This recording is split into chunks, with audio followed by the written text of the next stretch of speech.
बिस्मिल्लाहिर्रहमानिर्रहीम। आज जो है हमारी वर्किंग कमेटी थी, ज़ूम के ज़रिए हमने आंध्रा, रायलसीमा, तेलंगाना के तकरीबन 55 अकाबरीन मिल्लत जो जमीयत उलमा रियासतों के जो सुदूर नज़मा थे तमाम शरीक हुए। कुछ मशवरे हुए हमारे, क्योंकि कई दिन से वर्किंग कमेटी नहीं हुई थी इन हालात की वजह से, इसलिए हमने ज़ूम में किया था इसको। तो उसमें बहुत अहम मशवरे तय हुए। सबसे पहली बात तो ये थी कि सेक्रेटरीट के अंदर जो मस्जिदें हमारी शहीद हुई, 2 मस्जिदें, उसके ताल्लुक़ से आप हजरात के सामने मैंने सबसे पहले 9 जुलाई को कहा था कि मस्जिदें शहीद हो गई हैं। हालांकि 8 जुलाई को शहीद हुई थी। उसके बाद होम मिनिस्टर हो या वक्फ बोर्ड के चेयरमैन हो, इसने कहा कि नहीं, एक जो है ना टुकड़ा गिर गया है, एक तरफ बिल्डिंग तोड़ते वक्त जो है एक कोना गिरा है। हालांकि मस्जिद को सबसे पहले शहीद किया गया। उसके बाद सारी बातें सामने आ गई। आप लोग रिपोर्टर भी गए वहाँ पर, वहाँ देखे कि कोई चीज़ नज़र ही नहीं आई। सब के सब एक लेवल हो गया। तो गया ना हमारा कोई चीज़ वहाँ पे, ना हदबंदी है, ना कोई चीज़ कहीं है। फिर ये ऐलान करना कि हम उसी जगह बनाएंगे ये, और वो भी ये कि एक मस्जिद बनाएंगे, ये तो झूठ है। और वो इतने झूठ बोलते आ रहे हैं शुरू से, आज से नहीं है। क्या क्या नहीं कहा उन्होंने, 12% कहा। उसके बाद बोले इस्लामिक सेंटर बनाएंगे बोले। उसके बाद वक्फ बोर्ड को जुडिशल पावर देंगे बोले। और बहुत से चीज़ें हैं जो उन्होंने बार बार ऐलान करते आए, वो कोई भी चीज़ उन्होंने नहीं दिया। और इस मस्जिद के ताल्लुक़ से कहा कि हम बना के देंगे। वही मस्जिद के ताल्लुक़ से कहा कि एक मस्जिद या 2 भी, वो कहना नहीं, मस्जिद बना के देंगे। उसके बाद मुख्तलिफ़ किस्म के जो है हमारे उलमाए कराम है, मशाइख़ उज़्ज़ाम है, और तमाम जो है ना और जो लोग हैं, और जो मज़हबी पार्टियों ने आवाज़ उठाई कि भाई हमें मस्जिद चाहिए और हम मिलना चाहते हैं, हम इसके ताल्लुक़ से बात करना चाहते हैं। मैं तो शुरू से ये कह रहा था कि ना मेरे को सीएम से मिलना है, जो मिलना है मिलने, मैं तो नहीं मिलूँगा। क्योंकि मस्जिद हमारी शहीद हुई है, हमारे मस्जिद को शहीद किया गया है। फिर हम जाके उससे मिलें? वो आके हमको बुला के वो आना चाहिए थे, वो कहना चाहिए था कि भाई मस्जिद शहीद हो गई है, हम बना के देंगे उसी मकाम पर। तो फिर हम जब हमारी मस्जिद को खुल्लम खुल्ला उन्होंने शहीद कर दिया और किसी की परवाह नहीं की, हिंदू जो है ना तेलंगाना के अंदर इतने मुसलमान हैं, ना किसी मुसलमानों को बुला के पूछा, ना किसी मजहबी उलमा को बुला के पूछा, किसी से नहीं पूछा। वो अपने मन में जो आया वो कर लिया उन्होंने। और वो तो ये समझ रहे हैं कि तेलंगाना उनमें उनकी राज है। निज़ाम के जितने बिल्डिंगें तोड़ेंगे, अपने नाम की बिल्डिंगें बनाएंगे, और उसमें चाहे मस्जिदें आओ या मंदिर आओ, सबको तोड़ देंगे। क्योंकि वो अपने को यही समझ रहे हैं कि ये हमारी जागीर है, हम जो चाहे कर सकते हैं। तो हमारी भी ताकत देखिए, हमको उनको भी पता चलेगा कि हमारे इबादत गाहों को जो शहीद किए हैं, हम जमीयत उलमा, रियासती जमीयत उलमा खामोश बैठने वाली नहीं है। मैंने कल भी कहा था एक मीटिंग के अंदर, जो तमाम उलमा की मीटिंग थी, उसमें यह कहा था हम मिलने वाले नहीं हैं किसी से, बल्कि हम हो सका तो पहले एहतजाज करेंगे, और एहतजाज जो है ना उसमें कामयाब नहीं मिलेगा तो हम जेल भरेंगे। पहले जेल भरेंगे और जाके कहेंगे कि भाई हमें हमारी मस्जिद चाहिए, उसी जगह चाहिए।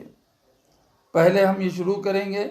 एक दिन पूरे आंध्रा, तेलंगाना के अंदर और रायलसीमा के अंदर, सब के अंदर एक दिन ये शुरू करेंगे, एहतजाज करेंगे एक दिन, किसी एक दिन। और उसके बाद तमाम अजला के कलेक्टर्स और जो है ना जो देहातों के अंदर, मंडलों के अंदर जो जिम्मेदार है, उनके पास जाके हम जो है ना बाज़ाब्ता जो है ना लेटर देंगे कि हमें मस्जिद चाहिए, मेमोरेंडम देंगे कि हमें मस्जिद उसी मकाम पे चाहिए। ये धीरे धीरे इसलिए करेंगे क्योंकि अब मुहर्रम शुरू होने वाला है, तो हमारा यह है कि एक काम करते हुए आकर उसके बाद जो हमको करना है करेंगे। उसके बाद इनके जितने जलसे हो रहे हैं, चाहे वो एमएलए हो या मिनिस्टर हो या कोई भी हो, जो है ना, वो जहाँ भी जो है कोई भी प्रोग्राम करेंगे तो हमारे उलमा जाएंगे और हमारे उलमा जाकर उनके सामने खड़े होके ये कहेंगे कि हमारे को मस्जिदें चाहिए, पहले हमें मस्जिदें बना के दें, और जो है ना मस्जिदें उसी मकाम पे बना के दें, दूसरे मकाम पे हमें मस्जिद नहीं चाहिए। ये हम जो है ना प्रोग्राम लेके इसी तरह इसको लेके हर जगह बताएंगे कि हमको दूसरी जगह ये मस्जिदें हमको उसी जगह चाहिए। ये प्रोग्राम हम हर जगह जो उनके एमएलए हो या वज़ीर हो या कोई भी वो प्रोग्राम करेंगे तो पीसफुल तरीके से हमारे उलमा और हमारे नौजवान खड़े होकर ये बताएंगे और ये बोलेंगे हमको दूसरी जगह मस्जिद हमारे को मंजूर नहीं। ये हमारा ये प्रोग्राम है, कलेक्टर्स को देंगे, सारी चीज़ें करेंगे, क्योंकि और हम किसी हाल पे जाके कोई सीएम से नहीं मिलेंगे, क्योंकि हमारे मस्जिद शहीद किया और हम जाके उसको मिले, ये क्या बात हुई? अरे हमारे इबादत गाह को उसने शहीद करा दिया और फिर उससे जाके हम मिले और उससे रिक्वेस्ट करें कि बना के दें।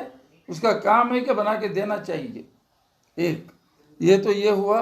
और दूसरी ये बात ये हुई हमारे पास के, क्योंकि आंध्रा और तेलंगाना का दोनों का जिम्मेदार हूँ, जमीयत उलमा का मैं सदर हूँ। तो जो है ना हमारे जो मेंबर हैं पूरे, यानी तेलंगाना के अंदर 9 लाख चिल्लर हैं और आंध्रा के अंदर 7 लाख चिल्लर हैं। तो और अब तक जो है ना मेंबर साजी शुरू हो चुकी है और तकरीबन 60% मेंबर साजी हो चुकी है हमारी तेलंगाना और आंध्रा के अंदर।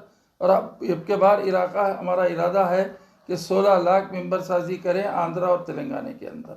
हमारी जो है ना, हम ऐसा नहीं है कि 2 साल में एक मरतबा हम जो है मेंबर बनाते हैं। हर एक मेंबर बना के जमीयत उलमा कितनी मजबूत है ये बताना चाहते हैं कि तेलंगाना हो या आंध्र प्रदेश में हो। और इसी तरह पूरे हिंदुस्तान के अंदर लगभग 2 करोड़ के करीब जो है मेंबर हमारे मेंबर आए या हमारे मेंबर हैं मौजूद। और तीसरी बात यह है कि ये जो इस वक्त हुकूमत हिंद ने जो है असरी तालीम का नया निसाब लाया है, जो नया निसाब उन्होंने लेकर आया है, उस निसाब के अंदर हमारे तमाम चीज़ों को ख़त्म कर दिया। उन्होंने अपने मजहबी अकायद, श्री राम हो या कृष्ण हो, उनके तारीफ तो उसमें किया गया है और उन्हीं को जो ना पेश किया गया है, वही असल बताया गया। हिंदुस्तान के अंदर हमारे तमाम अकाबरीन को जो जंग आज़ादी लड़े थे उन तमाम को हटा दिया गया और ये कहा गया कि इसी वजह से हिंदुस्तान कायम है। तो इसलिए हमको ये इस बात की फ़िक्र है कि जब नया निसाब तालीम आ चुका है तो हमें फ़िक्र है कि हमारे कॉलेज के बच्चे या स्कूल के बच्चे या आने वाले नस्लें हमारे क्या होगी।